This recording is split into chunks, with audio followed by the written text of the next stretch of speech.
तो तुम्हारा रिएक्शन क्या होगा अगर तुम्हें पता चल कि तुम्हारे पेरेंट्स तुम्हारी स्टोरी के सबसे बड़े विलन हैं? काफी शॉकिंग चीज लगेगी, राइट? और यही सेम चीज यूजी इतादोरी के साथ है।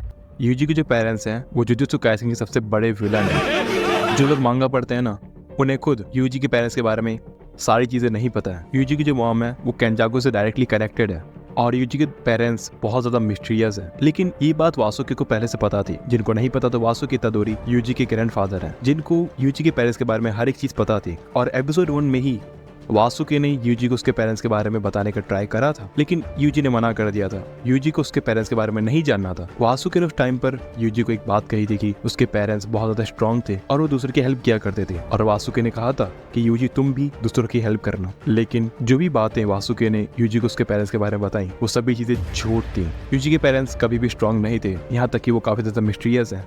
और सिर्फ वासुकी ही एक ऐसा बंदा है जिसे यूजी के पेरेंट्स के बारे में वो हर एक चीज पता है, जो सिर्फ उसे ही पता है। एंड आज मैं तुम्हें यूजी इतादोरी के बारे में वो हर एक चीज बताने वाला हूँ जो तुम्हें पता होनी चाहिए। मैं आज यूजी के पेरेंट्स, यूजी के ब्रदर, यूजी के ग्रैंडफादर को कौन कौन सी चीजें बताती है उसके पेरेंट्स के बारे में, और यूजी क्यों कनेक्टेड है सुकुना से और किस तरीके से कनेक्टेड है, ये सभी चीजें आज मैं तुम्हें इस वीडियो में बताने वाला हूँ। मैं आज यूजी की पूरी बैक स्टोरी बताने वाला हूँ जो शायद एनीमे और मांगा दोनों में ही नहीं बताई गई है। एंड आई नो इस पॉइंट ऑफ टाइम पर तुम्हें मेरी बातें बहुत ज्यादा बकवास सी लग रही होंगी, लेकिन बिलीव मी इस वीडियो के एंड तक तुम्हें बहुत सारी चीजें पता चलेंगी यूजी इतादोरी के बारे में जो तुम्हें अभी तक नहीं पता होंगी। तो जस्ट एक बार ट्राई दो इस वीडियो को एंड जस्ट एक ही बात कहूंगा कि इस वीडियो का एंड तक देखना। मैं हूं एसके वर्ल्ड, तुम देख रहे हो यूजी इतादोरी की बैक स्टोरी। तो स्टार्ट करते बिना किसी बकवास के।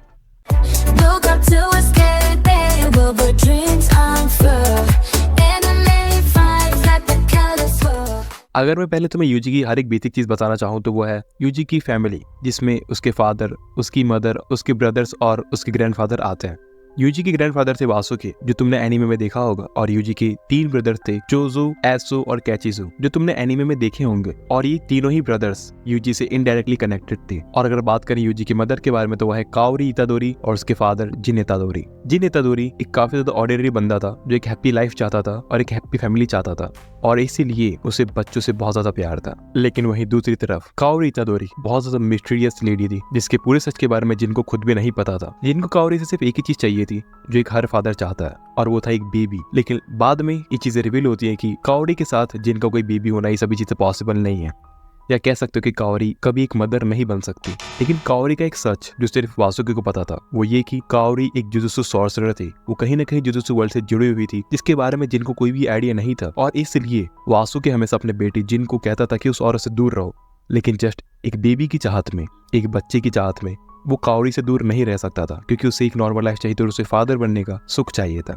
लेकिन कभी भी वासुकी ने जिनको ये बात नहीं बताई कि काओरी एक जुजुत्सु सॉर्सरर है, और काओरी के पास एक बहुत ज्यादा यूनिक कर्स टेक्निक थी जो है एंटी ग्रेविटी कर्स टेक्निक, जो केंजाकू भी इस्तेमाल कर सकता है। वो कैसे कर सकता है मैं तुम्हें आगे बताऊंगा। तो बेसिकली जो काओरी है वो कभी मदर नहीं बन सकती थी, लेकिन बाद में केंजाकू ने काओरी की बॉडी पर कब्जा किया और काओरी की बॉडी पर पूरा कंट्रोल केंजाकू का था। और बाद में यूजी का जन्म हुआ। तुम देख रहे हो कि केंजाकू ने जब यूजी की मदर की बॉडी पर कब्जा किया तब यूजी पैदा हुआ। और प्रूफ के लिए मांगा में भी हमें दिखाया गया है कि जो जिन है वो एक बच्चे को अपने हाथ में लिया हुआ है जो और कोई नहीं यूजी इतादोरी है। और वासुकी तब भी अपनी हमेशा कहने वाली बात बोलता है कि उस औरत से दूर रहो। और वासुकी ये बात बताने ही वाला होता है कि काओरी की तो डेथ हो चुकी है, और तभी वहां पर आती है काओरी जिसके हेड पर स्टैचूज होते हैं। लेकिन ये देखकर वासुकी खुद शॉक हो जाता है, क्योंकि वासुकी को तो पता चला था कि काओरी की तो डेथ हो चुकी है, यानी कि यूजी की मॉम की डेथ हो चुकी है, तो ये जिंदा कैसे हो गई। तो तुम देख सकते हो कि ये काओरी नहीं है, ये है हमारा केंजाकू। क्योंकि काओरी की बॉडी पर केंजाकू ने कब्जा किया, और जब भी केंजाकू किसी की बॉडी पर कब्जा करता है तब उसके हेड पर स्टैचूज आ जाते हैं जो काओरी की बॉडी पर भी थे। और क्या तुमने एक चीज नोटिस करी कि काओरी कभी भी मदर नहीं बन सकती थी, लेकिन जब केंजाकू ने काओरी की बॉडी पर कब्जा किया तब वो एक मदर बन गई। आई नो तुम्हें बहुत सारी चीजें कॉम्प्लिकेटेड लग रही होंगी, तुम्हें बहुत सारी चीजें समझ नहीं आई होंगी, कोई बात नहीं। अगर तुम्हें काओरी के बारे में और भी चीजें जाननी है तो पहले हमें केंजाकू के बारे में जानना रहेगा। हमें पहले केंजाकू की पास्ट लाइफ के बारे में डिस्कस करना होगा, तब तुम्हें ये सभी चीजें समझ में आएंगी। अगर बात आती है केंजाकू के बारे में तो केंजाकू बहुत ज्यादा क्यूरियोसिटी से भरा हुआ है। केंजाकू ने आज तक एनीमे में जो भी चीजें करी है ना, वो सभी चीजें क्यूरियोसिटी में आकर करी हैं। आई नो तुम्हें अजीब लग रहा होगा, बट ये फैक्ट चीज है। बंदा जो भी चीजें करता है उसमें बंदे को बहुत ज्यादा क्यूरियोसिटी होती है।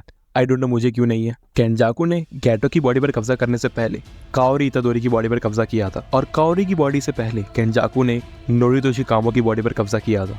और जब केंजाकू नोरितोशी कामो की बॉडी में था तब उसने बहुत सारे एक्सपेरिमेंट करे थे, और वो भी क्यूरियोसिटी में आकर ही करे थे।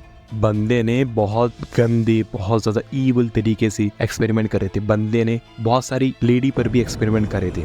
और जब केंजाकू नोरितोशी की बॉडी में था तब उसने 9 वॉर्म बनाए थे। जिनको नहीं पता कि वॉर्म क्या होता है तो उसका ट्रांसलेशन तुम देख सकते हो।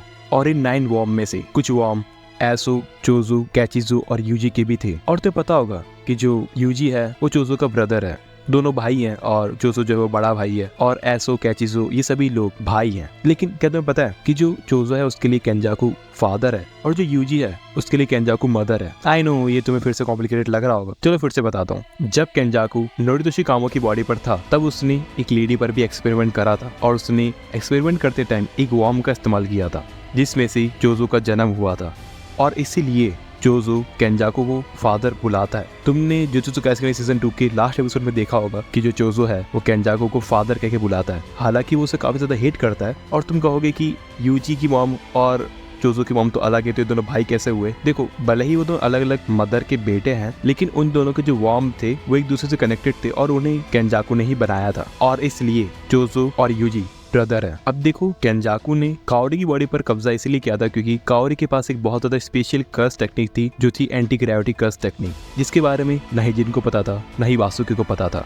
और कहीं ना कहीं ये बात केंजाकू को पता चल गई थी क्योंकि काओरी जुजुत्सु वर्ल्ड से जुड़ी हुई थी और जब काओरी की डेथ हुई तब केंजाकू ने काओरी की बॉडी पर कब्जा किया और काओरी के पास कोई भी बीबी नहीं था और जिन को हमेशा से एक बच्चा चाहिए था और इसीलिए वो चीज केंजाकू ने जिन को पूरी करके दी। क्योंकि अगर केंजाकू किसी की बॉडी पर कब्जा करता है तो उसके पास उस बॉडी की हर एक मेमोरी होती है और ये बात भी केंजाकू को पता थी कि जो जिन है उसे एक बीबी चाहिए और इसलिए वो चीज केंजाकू ने पूरी करके दी और केंजाकू ने ही यूजी को जन्म दिया है। मुझे खुद ये सभी चीजें बहुत ज्यादा अजीब लगी थी जब मैंने पहली बार इन सभी चीजों को देखा था। और अगर बात आती है यूजी के बाकी के ब्रदर्स के बारे में तो सभी लोग एक दूसरे से कनेक्टेड है, चाहे उनकी माँ अलग है लेकिन टेक्निकली कहें तो उनके फादर सिर्फ एक ही है जो है केंजाकू। लेकिन यूजी के लिए केंजाकू मदर है जो मैंने तुम्हें पहले ही बताया। आई नो ये सभी चीजें देख करना मुझे पर्सनली बहुत ज्यादा अजीब लगता है बट वासुकी को काओरी के बारे में सिर्फ एक ही चीज पता थी, वो ये कि काओरी एक जुजुत्सु सॉर्सरर है और कहीं ना कहीं वो जुजुत्सु वर्ल्ड से जुड़ी हुई है। और ये बात कभी भी वासुकी ने किसी को भी रिवील नहीं करी। तक केंजाकू ने जितने भी एक्सपेरिमेंट करे हैं उन सभी को देखकर तुम अंदाजा लगा सकते हो कि आखिर केंजाकू कितना ज्यादा क्यूरियोसिटी से भरा हुआ है। जिन लोगों ने कलिंग गेम आर्क को देखा है उन्हें पता होगा कि एक टाइम पर चोजो ने केंजाकू से पूछा था कि आखिर क्यों उसने यूजी को बनाया। क्योंकि अगर हम देखें तो यूजी जुजुत्सु काइसेन का सबसे ज्यादा ब्रोकन बंदा है। यूजी ने स्टार्टिंग में अपने पेरेंट्स को खोया,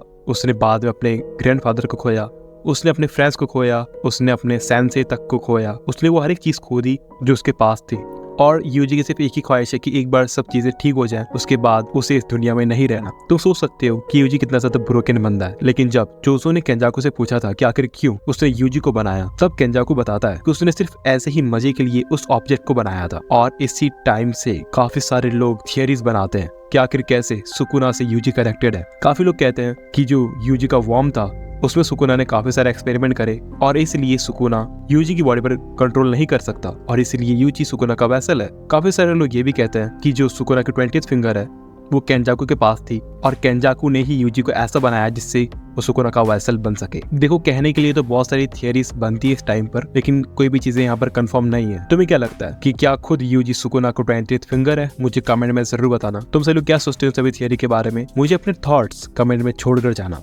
अब देखो अगर तुमने इस वीडियो को यहाँ तक देख लिया है तो तुम्हारा बहुत ज्यादा दिल से थैंक यू। और जो मेरे ओल्ड व्यूवर्स है ना उनके लिए मेरे पास एक मैसेज है। भाई लोग मुझे पता है कि मैंने अपने कंटेंट को चेंज कर दिया है, मैं अब एनीमे पर वीडियोस बना रहा हूँ। आई होप कि तुम सब लोग मुझे इस कंटेंट पर भी सपोर्ट जरूर दिखाओगे।